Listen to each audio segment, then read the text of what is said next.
right, G-forces, and we've had Alexis DeJoria on this program, and she's talked about the G-forces in a dragster.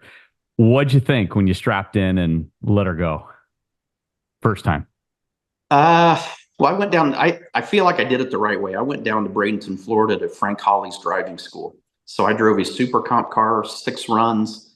And then I think I made 3 runs in his top alcohol dragster in the afternoon, and then came back the next day and I think made 4 more runs in the top alcohol car. Went back again 3 months later, 5 runs in the alcohol car the first day, five the second day. And then my now wife Leah and her husband or her car owner Don Schumacher said, "Hey, let's take you to Vegas and do a test." And in my eyes, I'm like, this is the guy that owns the car. It's his money. It's his race car that if I screw it up, it costs him money. This is my, at the time, girlfriend, and I think she likes me enough to not want me to be hurt. She's saying this is all right, so this is probably going to be all right. But I would say when I hit the gas the first time, they told me to go to the 330 cone, which is the second time increment that we see on the slip. And I thought I went to the 330 cone and I lifted at 220 feet. And I'm like, I thought I went all the way, but by then you're running almost probably 180 miles an hour in 330 feet. Wow. So it's crazy. Literally the 60-foot cone is the first increment. And in 60 feet, you're running 100 miles an hour. In 60 feet, I can run to the refrigerator. I mean, I can run 60 feet. 60 feet in a race car, you're running 100 miles an hour already. I mean, that is insane. But I think the first thing that I noticed is wherever that car was at on the racetrack, my mind was a couple hundred feet behind that. And that's kind of a scary deal when you're driving a car 300 plus miles an hour at the end of the run, for your mind to be that far behind it. If anything odd happens or out of the normal happens, you're not going to be prepared for it. So it didn't catch me on the first run. It took about 10 runs of testing with her before I realized this is literally the dumbest thing I've ever done in motorsports, is get in a top dragster with no experience.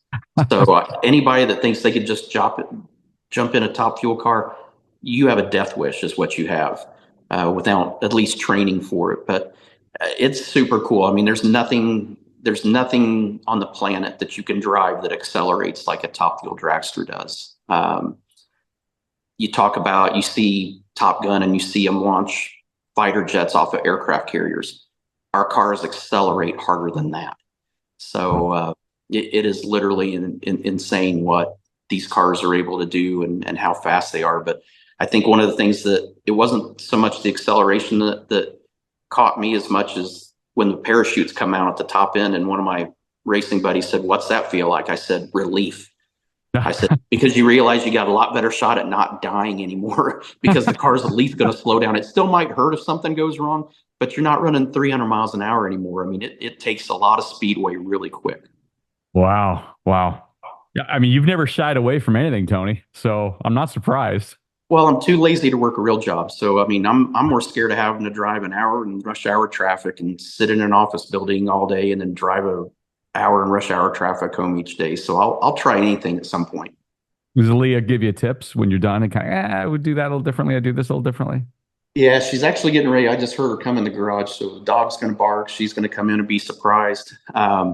She's been my driver coach the whole time. And honestly, even with the top alcohol dragster, there were very few runs that she didn't physically come to the starting line and watch. The whole year, this year, driving her top fuel dragster, she is the best coach you could possibly ask for. I told her when I started this year, I said, "Listen, I don't want to do this 98% right." I said, if I do anything in a race car, I want to do it 100% or I don't want to do it at all. So if you see something that I'm missing or I do wrong, you have to tell me. You can't be afraid to tell me. And she absolutely nitpicks every detail, and I love her for that. She just shows you how to do it better or do it the right way. And we were going into the U.S. Nationals. We were tied for 5th in reaction time with Tony Schumacher. So that's an 8-time world champion and a great company to be in. Not bad.